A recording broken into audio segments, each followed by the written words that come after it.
levanta um pouquinho mais suas mãos para cá. Aleluia. Se você Pai. precisa de uma palavra de Deus, peça a Deus nessa noite que use seu filho como instrumento, né, para que possa manifestar a tua graça sobre a vida dele e ele falar conosco, então, através desse vaso nessa noite. Pai amado, em nome do Senhor Jesus Cristo, debaixo das tuas mãos, ó Deus, quero colocar a vida, Senhor amado, do pastor Luiz Chimizo, Pai. Pai amado, em nome do Senhor Jesus Cristo, que a sua mente, seu corpo, seus lábios sejam dirigidos pelo Espírito Santo nessa noite. Que o Senhor possa possuí-lo nas tuas mãos nessa noite, ó Deus. E que nessa noite a tua palavra, ó Deus, como todos os dias, Senhor amado, o Senhor possa, Senhor amado, manifestar o seu querer no meio da tua igreja, Pai. Ensina-nos, Senhor amado, no nome de Jesus Cristo nessa noite.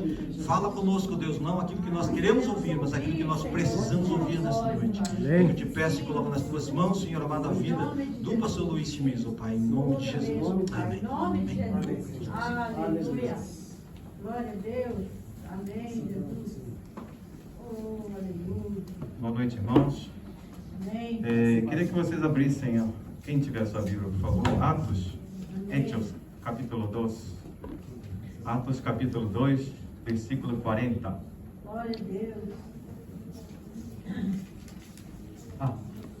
E da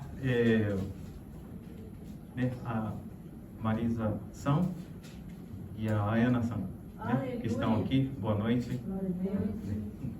Sejam bem-vindas. Em nome de Jesus. Em nome de Jesus. Amém. Aleluia. Glória. Ok? Amém? Atos capítulo 2, do versículo 40 a 47. Amém, Jesus. Amém? Eu vou lendo aqui, começando no 40. Amém. Com muitas outras palavras os advertia e insistia com eles: salvem-se desta geração corrompida. Deus. Os que aceitaram a mensagem foram batizados, e naquele dia houve um acréscimo de cerca de 3.000 pessoas. Oh, glória. Eles se dedicavam ao ensino dos apóstolos e à comunhão, ao partir do pão e às orações.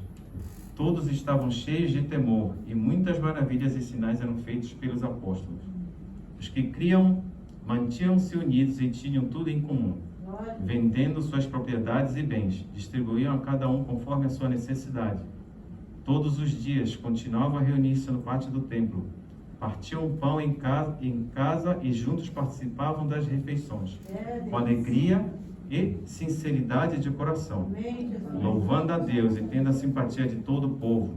E o Senhor lhes acrescentava diariamente os que iam sendo salvos. Amém, Amém. Jesus. Amém. Oh, glória. Glória, glória a Ti, Senhor. Obrigado, Senhor, por estarmos aqui neste momento, Senhor. Toque no coração das pessoas que vão escutar esta palavra, Senhor. Porque esta é a Tua palavra, a palavra original, Senhor. Que todos nós precisamos escutar, que todos nós precisamos alimentar do dia, Senhor. Porque assim como nós precisamos do arroz e feijão para alimentar o nosso corpo, nós precisamos da palavra, da Tua palavra para alimentar o nosso espírito, Senhor. Perdoa, Senhor, por nossas falhas, mas nós pedimos que o Senhor abra os nossos corações, que nós possamos entender a Tua palavra. Em nome de Jesus, Senhor. Amém. Amém. Glória. Interessante aqui, né? O versículo 46 fala que vendendo suas propriedades e bens, distribuíam a cada um conforme a sua necessidade. Amém. Né? E muitas igrejas invertem essa posição. Até o comunismo, né? Tenta usar esse versículo aí para dizer, não, era tudo de graça, todo mundo já podia. A gente tem que vender nossas coisas, que o Estado é que vai governar. Vocês não precisam fazer nada, vocês vão depender de mim. Mas o que a gente tem que entender aqui é que isso não é essa a verdade deste versículo. A gente tem que ter uma ideia do que se passava nessa época. Era o primeiro centenário da igreja que começava o Novo Testamento, né? Então, o cristianismo, o cristão, ele era perseguido pelo judeu. Ia ser perseguido pelo romano também, como acabou de dizer. Eles não tinham como viver. A maneira que eles tinham que fazer, por exemplo, se você tinha um negócio, eu tinha um negócio com o Yoshio, né? Se eu era cristão, a gente podia vender e comprar. Mas quem não era cristão, não ia mais comprar coisa Yoshio. Ele ia passar fome. Deus. Praticamente iam querer matar o Yoshio, né? Na época, né? Então, para eles poderem sobreviver, eles começaram a fazer isso, Sim, Deus. né? Não tem nada a ver com o comunismo. Não se confundam. Se vocês botarem que isso aqui, o comunismo está baseado, olha, está na palavra, na Bíblia. Eles estão usando isso erradamente. Deus. Coloquem isso na sua cabeça, por favor. Amém. Amém? Glória a Deus. Né? E essa palavra que eu estou colocando hoje aqui é porque opa, tem 10 euros aqui em cima. Glória, não está aqui já. Amém.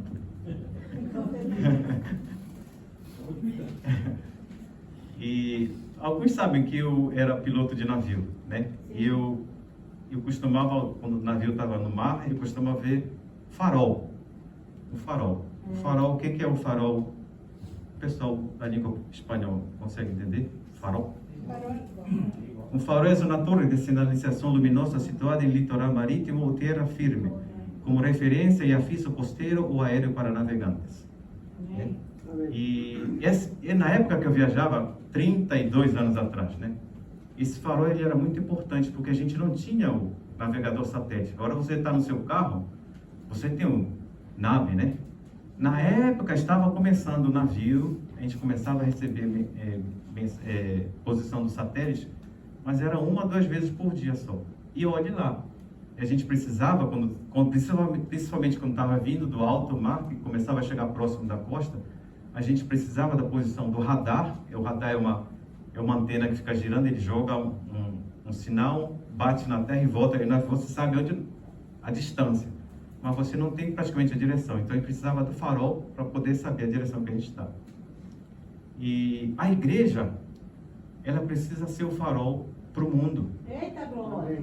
Aleluia. Né? Ela tem que ser o farol para o mundo. Deus. Amém. Aquele farol, né? E por quê? Porque o mundo está no mundo da escuridão. Nós estamos no mundo da escuridão. Mas quando nós recebemos a luz, nós passamos, nós refletimos, nós temos que refletir a luz como cristãos. Ok? Amém. Dá um exemplo. Tinha um farol nos Estados Unidos, farol do Cabo Hatteras. Ele, 57, quase 60 metros de altura. Ele foi construído a praticamente 800 metros longe da costa, né? Do mar. Mas depois de 130 anos, o mar foi se aproximando, estava havendo erosão, né? E o mar chegou a ficar a 50 metros do farol, né? E com a erosão vocês conhecem, né? A erosão, vem a água, vai batendo, vai comendo a terra, vai tirando a terra, vai cavando, vai tirando as bases do suporte do farol. E que foi que os americanos fizeram isso? Eles fizeram isso no ano de 2000. Eles movimentaram aquele farol de quase 5 mil toneladas. Eles puxaram mais para 400 metros para a terra, né? E o farol continuou iluminando as pessoas, os navegantes, né? E o que eu quero falar com isso, essa introdução agora, é porque a igreja também ela precisa estar baseada, as bases da igreja precisam estar corretas. Amém. Senão a igreja também vai cair, né? E no título que no versículo que nós vemos agora no Atos 42, nós temos 4 pilares, 4 atividades que a igreja começou a fazer nessa época. Quais são? Se vocês puderem chegar aí, é o versículo 42. Ele diz assim: e perseveraram na doutrina dos apóstolos, é uma. Amém. Na comunhão, 2. No partir do pão, 3. E nas orações, Amém. 4. Né? Glória a Deus. Lógico que toda a igreja, nós temos o nosso ministério, o ministério de louvor também, que é muito importante. Mas as principais, os fundamentos que a gente vê na Bíblia são esses 4. Os outros são importantes, sim, o ministério infantil, o ministério de alcançar pessoas por fora, mas tudo isso vem da missões também, né? Evangelismo também, como a nossa pastora Ana veio para cá, né? Amém. Mas se a base não estiver correta, essas outras coisas não vão fluir, né? Amém. Então, né? nós temos que fazer isso. Nós temos que reforçar a base da nossa igreja. Amém? E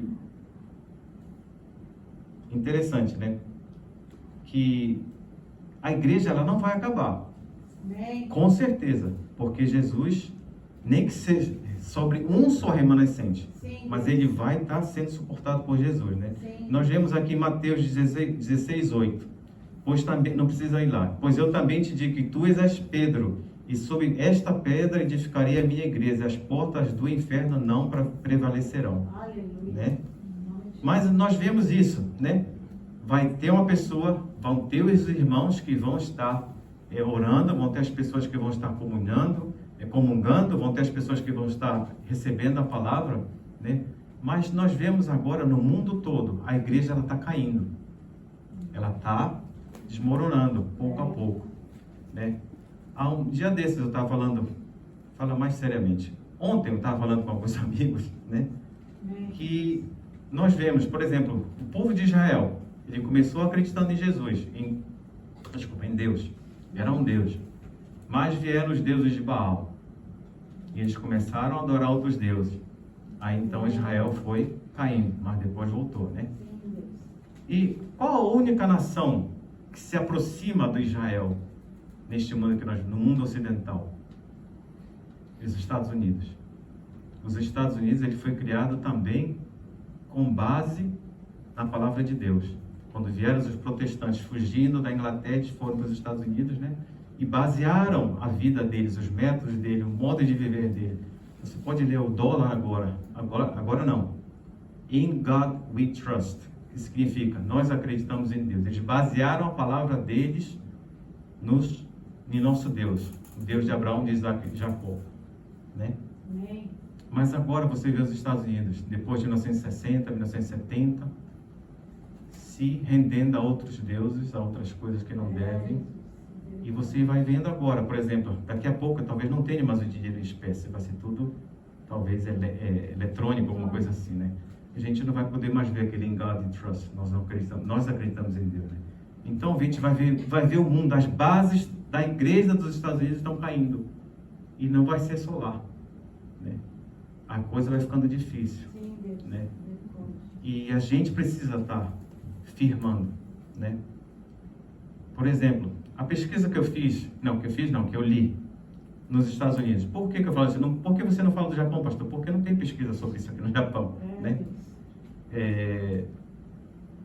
Praticamente, antes do Covid, 4.500 igrejas fecharam nos Estados Unidos, em um ano. 4.500 igrejas fecharam num ano. E somente 3.000 abriram. Em 1972, a população dos Estados Unidos era 92% de cristãos ou católicos, né? E antes do Covid, que foi a última vez que eles fizeram a pesquisa, passou para 64%. Quase 30% reduziu a população, o cristão e o católico, né? Então mudou para outra igreja? Não, somente 6%. E os outros? Não estão fazendo nada. E quem não está fazendo nada, quem não está acreditando em nada, o demônio está só gostando. Esse aí está meu, não precisa de fazer nada. Você não precisa fazer nada para ir para o inferno, é só não fazer. Se você não fizer nada, você vai para o inferno de qualquer maneira, né? Eu não estou querendo assustar ninguém aqui, pelo amor de Deus. Eu quero colocar o temor de Deus em você. O temor de Deus não é o medo, né? Não é medo, o temor. Por exemplo, você vê uma criança brincando aqui, né? Se você não avisar que essa criança, você vai cair, ela precisa aprender que isso aqui é perigoso. Ela tem que ter o temor para não cair, né? Mas se você não fizer nada, não vou fazer nada, não, deixa ele sabe o que vai fazer. Vai cair. Como é pouco pequenininho aqui, baixinho, não tem problema. Mas se for de 5 metros, 10 metros, já era, né? Então ela precisa ter o temor. É assim como nós precisamos ter o temor de Deus, amém? Amém. Amém? Né? E voltando aqui para o texto, né? As atividades, vamos voltar para a primeira, doutrina dos apóstolos, né? A gente deduz aqui, por quê? Quando eles começaram a igreja, né? Eles só tinham o Velho Testamento, que, aliás, não é como nós temos agora, né? Capítulo 1, né? Deuteronômio 5, versículo tal. Não era nada disso, era aqueles rolinhos, tudinho assim, o rabino vinha e olhava, né? E eles começaram assim, com Paulo e os outros apóstolos escrevendo, mas eles não tinham os dados, né? Mas eles tinham o quê? A influência, eles eram abençoados, eles tinham a influência do Espírito Santo. Aleluia. Então eles eram iluminados, eles falavam da palavra de Deus. E a palavra de Deus, ela foi, o Velho Testamento com o Novo Testamento foi unificado, foi feito junto, e nós temos o que agora? A nossa Bíblia. Amém, Jesus. Amém? Amém. Essa Bíblia, o que é a Bíblia? É o manual de Deus. O pastor já falou tantas vezes, é o manual. Você tem o manual a vida da sua mão. Talvez até no quintalzinho é bem mais leve, né? Mas eu prefiro aqui assim, né? Eu prefiro aqui assim. Aleluia. Amém. Esse manual, ele serve para quê? É só quando eu estou com problema? Não. É toda hora a gente precisa. Porque a gente tem um manual para tudo. Quando a gente, eu também, você me vê assim, já fui e continuo sendo pecador. Não tem um que não peque. E não é porque vocês estão aqui, não é porque nós estamos aqui, nós somos cristãos, que nós não pecamos. Não tem nada a ver. Todo mundo peca. Aí o Espírito Santo vem cá, Luizinho, vem cá, Pedrinho. Né, meu Pedrinho? Tá ali no fundo, né? Vai fazer isso, né? E vai chamando a atenção. Quando a gente não tem o Jesus na nossa vida, a gente não tem o Espírito Santo, a gente vai pecando e vai, não tem problema nenhum. Mas depois que a gente aceita Jesus, muda. Amém? Né? E a gente não pode usar o Senhor Deus como um convenience store. Combine, né? 24 horas do combine. A gente não pode usar Deus. Quando eu estou precisando. Não pode também, por exemplo, o Buy King. Você vai para comer, só come quem quer. Isso aqui eu não gosto. Luizinho, come verdura. Não, peraí que eu vou comer aquele outro ali, né? Minha esposa, ela me conhece, né? A Bíblia, ela vai ter coisa boa. Aliás, tudo é boa. É o negócio que a gente tem que aceitar a Bíblia. Não a Bíblia se ajeitar a nossa vontade, a nossa vida. Sim. Alguns dias atrás eu escutei uma pessoa famosa no Brasil, né? Quer dizer, do meio artístico, né? Nós temos que mudar a Bíblia, porque a Bíblia está desatualizada. Misericórdia. Misericórdia, né? Não é isso. Nós temos que nos adaptar à Bíblia. E sem ela como padrão de referência, a gente vai ficar sem o farol. Você está no escuro, querendo chegar em segurança para sua casa, chegar em segurança onde você estiver. Se você não tiver esse farol iluminando, você vai chegar em local errado. Né? Amém? Amém. E a pessoa que acha, não precisa da Bíblia, eu posso viver por mim mesmo, né? Nós temos um versículo muito bom na Bíblia. Provérbios 22, 5. Provérbios 22, 5. Se vocês puderem achar. Quando acharem, digam amém, por favor. Provérbios 22, 5, né? Não, eu consigo fazer tudo sozinho. Eu sou mais inteligente do que Deus. Eu posso fazer qualquer coisa, né? A Bíblia ela diz aqui. Provérbios 22, 5, né? No caminho do perverso há espinhos e armadilhas. Quem quer proteger a própria vida, mantém-se longe dele. Amém. Né? No caminho do perverso há espinhos e armadilhas. Quem quer proteger a própria vida, mantém-se longe dele. Irmão, você sendo cristão, você obedecendo a palavra de Deus, você vai ter problemas, porque a gente está onde? Num mundo caído. Deus não vai tirar a gente desse mundo. Mas a gente vai ter que seguir as linhas dele, talvez encontre problemas, talvez encontre atribulações, mas quem não obedece ao Senhor ainda vai ter mais problemas ainda. Não é que vai ficar livre, ou então, tá bom, eu sou pecador, quando eu morrer eu vou para o inferno, lá eu vou poder fazer o que eu quero. Mais uma enganação do chifrudo de lá, né? Porque você não vai poder fazer nada lá, você vai ter o quê? A Bíblia diz o que você vai ter? Você vai ter ranger de dentes, escuridão e calor. Como é que pode ter calor escuro? A gente pensa no fogo que está iluminando, né? Mas é isso que está lá na Bíblia, né? Não é porque a gente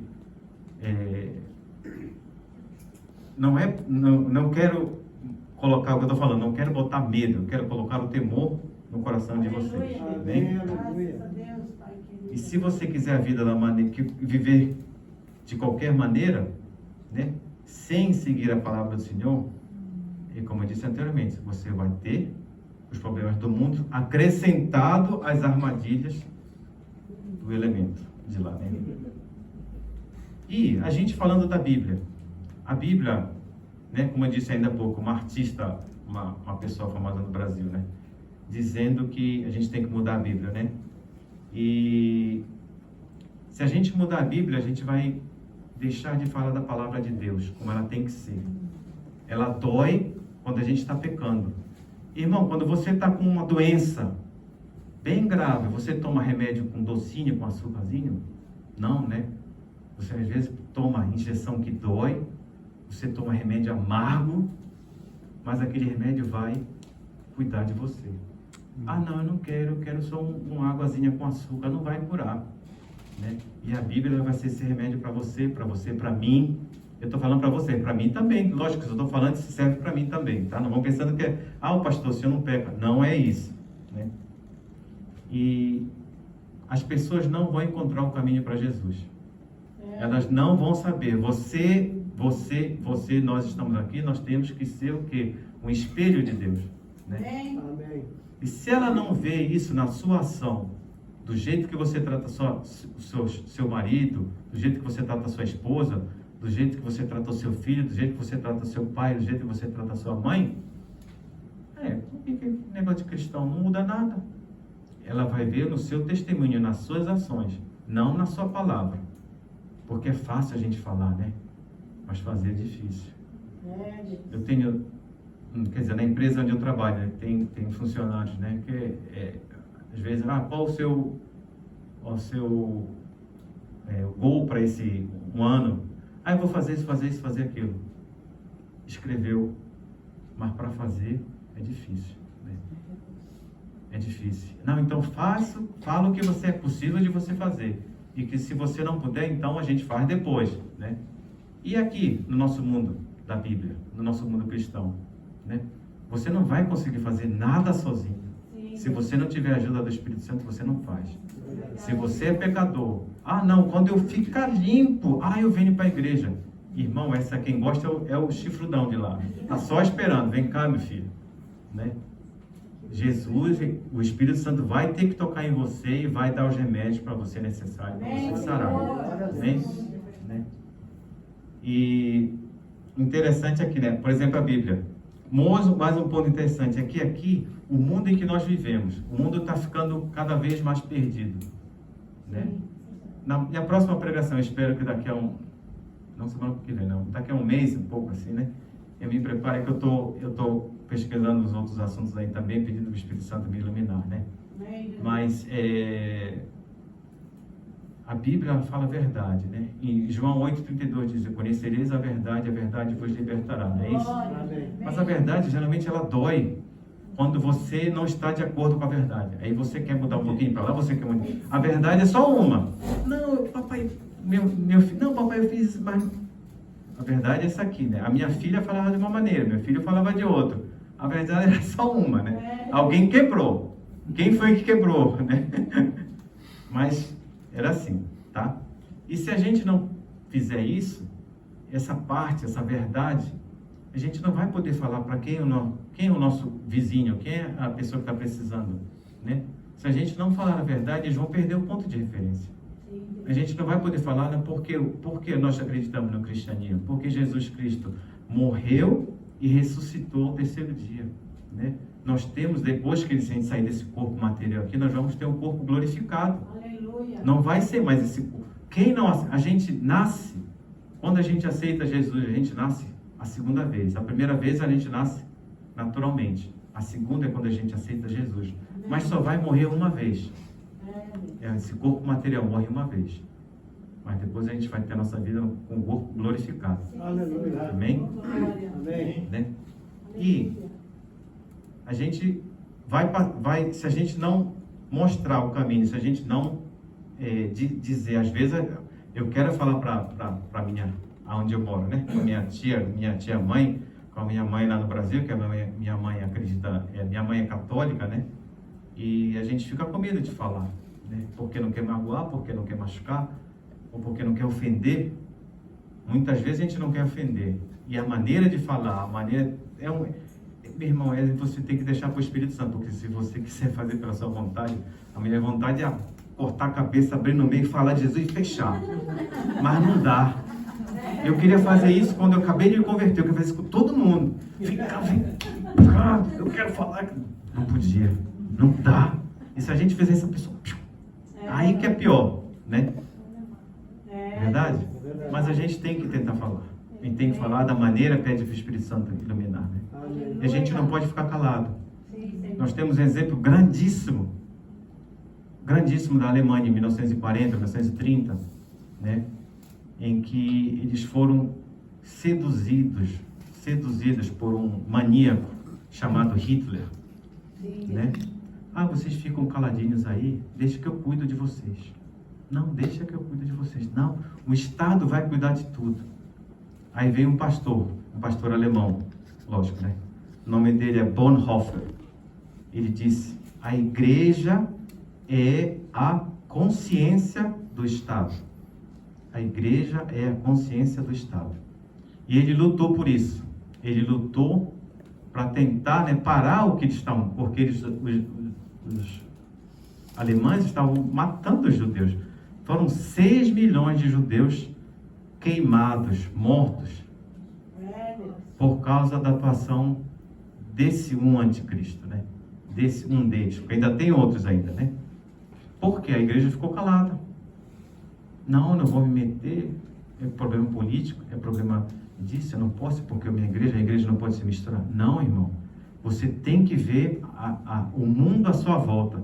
Se você não pegar a palavra de Deus, usando os elementos que você tem na sua volta, não tem evangelho. Sim. A gente vê agora, eu vou falar o nome aqui, LGBT, LGBT, se é alguma coisa assim, né?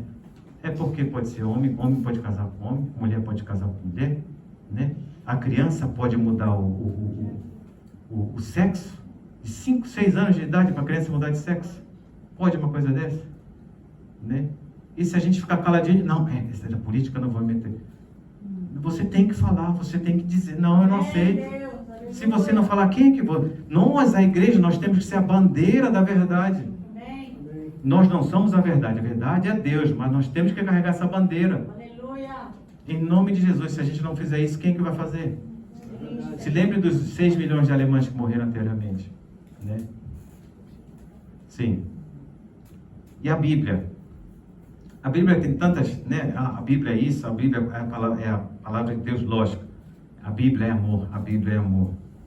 E a Bíblia também fala, o que é o Velho Testamento? O Velho Testamento, ele dizia que você poderia ter a vida eterna. E o Novo Testamento? Como você conseguir a vida eterna? Jesus veio e aceitando Jesus, você consegue a vida eterna. Sim, Deus. Mas outro ponto da Bíblia. A mensagem primária da Bíblia. Tem a mensagem primária e a mensagem secundária. Não sei se vocês já ouviram falar isso alguma coisa, mas nós temos a mensagem primária da Bíblia, que Deus, ele é o quê? Deus, ele é justo. Amém. Né? Deus, ele não erra. Aleluia. Né? Deus é santo. Né? E ele é, em todos os sentidos, ele é santo. Amém. E o ser humano é pecador, é o contrário, todos os sentidos, ele é pecador em tudo. Sim. Querendo ou não querendo, a gente já nasce com esse pecado. O pecado original. E a segunda mensagem da Bíblia, mensagem secundária, é de como nós podemos viver para poder manter a primeira mensagem. Amém? É o seguinte, como é que a gente vai navegar nosso dia, né? A gente vai precisar de quê? Desse manual que está na nossa mão aqui, né? A gente precisa desse manual, porque ele vai ensinando em cada momento da nossa vida como a gente vai pecar ou deixar de pecar. Você pode orar para o Senhor. Você ora todo dia para o Senhor, me livra das tentações. Eu acho tão difícil. Às vezes, eu não orei para não cair em tentação hoje. A gente pede isso, a gente pede aquilo, a gente pede outra coisa, mas para não cair em tentação. Sim, Deus. Porque vem, irmão, a tentação. Sim, Deus. Vem, né? Então, a mensagem primária da Bíblia é isso. mostrando que Deus é santo, puro e justo. E o ser humano que foi criado com Deus com essa direção, mas infelizmente caiu no mundo e se tornou totalmente impuro, né? Desde que nós nascemos até o dia que nós morremos com essa carne, né? E a mensagem secundária é essa, de como nós podemos ter um relacionamento com Jesus para chegar ao céu, né? E o que a Bíblia... o tempo já... Ninguém está com pressa não, né? Não, né? Então tá bom, mais um pouquinho, por favor. A Bíblia, o que a Bíblia ela nos diz que ela é? Salmos 119, 105. É o maior salmo que tem na Bíblia. 161 versículos, 165 versículos. Né? O Salmo 119, 105. A tua palavra é lâmpada que ilumina os meus passos e luz que clareia o meu caminho. Né? A tua palavra é lâmpada que ilumina os meus passos e luz que clareia o meu caminho. Jeremias 15, 16. Quando as tuas palavras forem encontradas, eu as comi. Elas são a minha alegria, o meu júbilo, pois pertenço a ti, Senhor Deus, o Senhor Deus dos exércitos. Amém? Jeremias 23, 29. Não é a minha palavra como fogo, pergunta o Senhor. É como um martelo que despedaça a rocha. O coração de rocha, de pedra que você tinha. Jesus vem, o Senhor vem e quebra. Ele faz ele em carne para poder você receber o Espírito Santo. Aleluia. Né? Aleluia. Jeremias 23, 29. Já foi. Efésios 5, 26. Para santificar. Ela serve também o quê?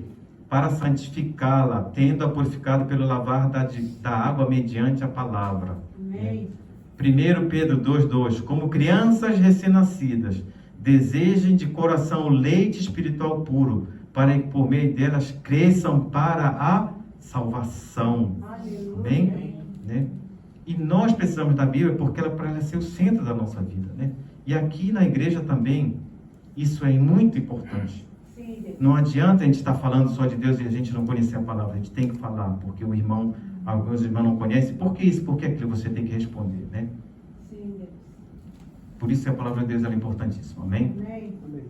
Bem, esse foi o primeiro ponto. Agora rapidinho para o segundo, a comunhão. A comunhão, em grego, ela significa koinonia, né? Essa comunhão que ele fala aqui, do versículo 42, nós temos a comunhão, nós temos a nossa Santa Ceia, né? Sim. Mas eu acredito particularmente aqui nesse versículo, ele está falando da comunhão da Santa Ceia. Da Santa Ceia que a gente precisa ter esse momento de se lembrar que Jesus morreu na cruz pelos nossos pecados. Amém? Amém? Nós temos isso na nossa igreja, né? Todo mês. Aleluia. Semana que vem nós teremos aqui a nossa Santa Ceia. Amém? Amém? E, por exemplo, ela tem vários significados, essa palavra. Ela pode significar comunhão, ela pode significar contribuir, ela pode significar repartir, e ela tem são praticamente 20 vezes que ela aparece no Novo Testamento. Dessas 12 vezes significa essa comunhão, né? E nós precisamos especialmente dessa comunhão, desse relacionamento, né? Porque os dias serão difíceis a partir de agora. Estão sendo difíceis e serão difíceis. Se lembra que eu falei ainda há pouco, quando começou a igreja, né? Que as pessoas eram perseguidas, eles precisavam um dos outros. E agora, a gente aqui ainda no Japão, a gente ainda não está com esse problema. Você vê, por exemplo, no Irã, na China, nos Estados Unidos, agora eles estão até proibindo de você dizer Merry Christmas para a pessoa, porque fala de Jesus, né? E você estão tirando os hinos você não pode mais cantar louvor, não pode mais ler a Bíblia na escola, né? E então as coisas estão ficando difíceis, estão inventando leis. Eu vi há um pouco tempo um pastor no Brasil chamado Vagnão, parece eu aqui, né? Cabeludão, barbudo, né? Ele falando, né, que estão querendo um projeto de lei no Brasil para poder tirar algumas palavras, né? E que você não poderia falar essa palavra em público. E são palavras que estão na Bíblia. Deus. Né? Misericórdia, né? E uma coisa aqui, em Hebreus 10, 25, não precisa ir lá. Hebreus 10, 25. Não deixemos de reunir-nos como igreja, segundo o costume de alguns, mas procuremos encorajar-nos uns aos outros, ainda mais quando vocês veem que se aproxima o dia. O dia, aqui tem letra maiúscula, está dizendo, vai ser o dia final. O dia está se aproximando, irmão. Né? E os tempos estão ficando difíceis, a gente vai precisar orar, a gente vai precisar estar próximo um do outro, reforçar um para o outro. Alguns pastores aqui, às vezes, poxa, pastor, eu estou pregando aqui, mas eu não sei se o negócio está dando certo, não sei. A gente fica na dúvida, né? Mas a gente depois escuta as outras palavras. Não, pastor, obrigado pela palavra. Alguém fala uma coisa que a gente nem pensava. Então tocou você dessa maneira, tocou assim no seu coração. Né? Não sou eu. Eu consegui entender que não sou eu, né? Eu estou aqui só para falar. Eu sou o salesman. Quem está no controle é ele lá em cima. Amém? Nós aqui, né? Amém? Terceiro, partir do pão. É uma frase que pode significar comer junto. No versículo 46, eles falam que todos os dias continuavam a reunir-se no pátio do templo. Partiam o pão em casa e juntos participavam das refeições. Com alegria e sinceridade de coração. Né? Isso aqui, né?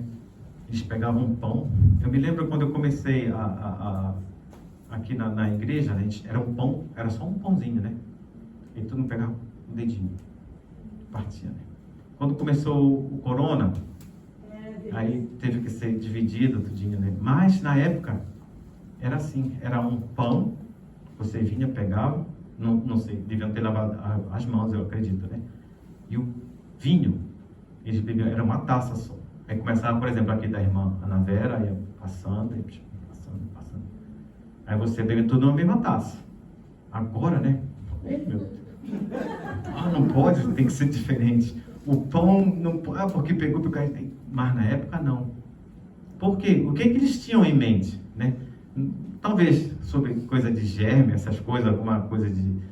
Não tinha, né? Essa parte assim, tão como agora, né? Mas... o interessante é que, como eles entendiam, por exemplo, uma pessoa rica, cheia de dinheiro, uma totalmente pobre, sem nada, eles comiam do mesmo pão e tomavam no mesmo cálice. Era a união deles no corpo de Cristo. Né? Isso a gente tem que ter. Lógico que a gente vai continuar separadinho, não se preocupe, na semana que vem está tudo separadinho. Tá? Essa parte do pão. E a último pilar, a oração. A oração, precisa falar de oração?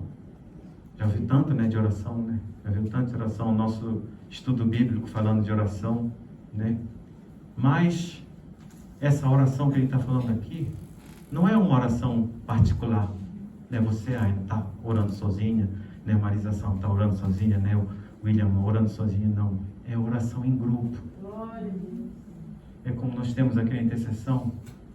Às vezes vai tocando, precisa de mais, a gente tem que orar mais, a gente tem que estar mais forte. Você pega um flashlight, pega um kaitil dente, bota só umzinho aqui, você pega 3, 10, 20, porra de potência. Imagina isso na oração. O impacto que a gente causaria se todo mundo estivesse assim orando. O poder que isso teria, né? Mas a oração, ela não é só pedir também. A gente tem que ouvir, né? O rei Davi, ele diz em Salmos 5:3, né? De manhã ouves, Senhor, o meu clamor. De manhã te apresento a minha oração e guardo com esperança. Sim, Senhor. Né? Salmos 46:10. Aquietai-vos e sabeis que eu sou Deus. Serei exaltado entre as nações. Serei exaltado sobre a terra. Amém? Glória a Deus. Né? E antes de eu depois que eu me converti, né? Eu escutava uns amigos falando: não, Luizinho, eu vou andar, eu vou orar em volta de um hospital que tem por aqui, né? Onde é que fica o hospital? Por aqui? Pra cá, né? Eu vou orar, vou andar com a minha esposa, vou ficar orando. Pode fazer isso? A minha ideia, né? Eu não tinha ideia. Você pode orar, ninguém vai te proibir de orar. Né? E quanto mais você orar pelas pessoas, quanto mais você estiver reunido com essas pessoas, né? Quanto mais poder vai ter essa sua oração. Né? Mas não peça a oração, todo o pastor já ensinou aqui, a gente já falou, Mas eu falo, o que eu queria pedir? Não peça somente para receber. Não peça somente porque eu estou com um problema, preciso disso, preciso daquilo. Não. Faça uma oração para que você conheça, que você veja a face do Senhor. Para que você chegue na frente dele. Né? Por exemplo, vou dar um exemplo do meu filho, não sei o filho de vocês, vou falar do meu filho Vitor. Quando ele está com um problema, ele vem. Papai, estou pensando disso, estou pensando daquilo, estou pensando disso mais. Ah, tá bom. Aí está tudo resolvido. Não parece mais. Parece gato. Parece gato. Quando volta, já volta tudo. Tá certo. Né? A gente se sente assim, triste, né? Sim. Poxa, meu filho, você só me procura quando está assim, né? Quando está ruim. Aí, o contrário, se fosse o contrário, está o tempo todo junto. Ah, meu filho, tá bom, beleza, vamos lá, vamos ajudar, vou te ajudar aqui, vamos lá, que você precisar de alguma coisa, você fala comigo. Se fosse o contrário, né? O tempo todo, né? Meu pai está assim, aquela comunicação, aquela interação com seu pai, com a sua mãe, como eu tinha. Aliás, eu quase também, eu estou falando isso agora, mas eu acho que eu fiz a mesma coisa com a minha mãe lá no passado. Quando deu 22 anos de idade, eu casei com a minha mulher, com a minha esposa, pro Japão. Minha mãe ficou sozinha lá. Aí meu filho agora, né? Também a mesma coisa, tripulante de navio. Voltou agora de terra, do navio, vai casar. Ei, já vai casar? Aí eu me lembrei, não, mas eu casei com 22 anos. Né? Mesma coisa, né? Então, mas aí eu fico, meu Deus, é mesmo, né? Não, então, Deus, a gente tem que, né? Não pode estar querendo orar para Deus só pedindo, né? Ore, como eu disse agora, para encontrar a face do Senhor. Porque quando você tiver problema, ele já está, antes de você pedir, ele já está com a mão lá. Vem cá.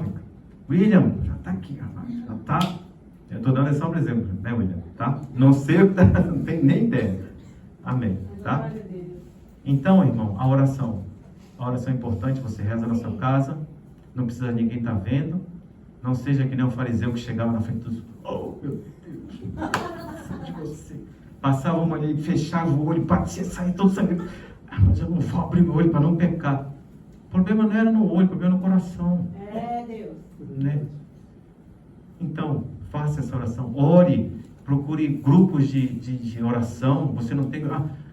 eu tenho um grupo de oração, eu e minha esposa. Eita glória! Eu e minha esposa, né? Acredito que os outros irmãos também têm um grupo de oração. Ore pela sua esposa, o marido olha pela sua esposa, a esposa olha pelo seu marido, né? Se você fazendo isso, você vai sendo fortificado sem saber, sem entender, né? Ore, porque é importante. E quanto mais nós pudermos orar, essa é a arma que o diabo não vai parar. Não pode, ele não tem como. Sim, Deus. Né? Obrigado. E ore de coração. Amém? Amém. Essa palavra que eu tinha que dar para vocês. Né? Espero que Deus abençoe. Obrigado. Em nome de Jesus, amém. Vamos orar para encerrar? Amém, Senhor.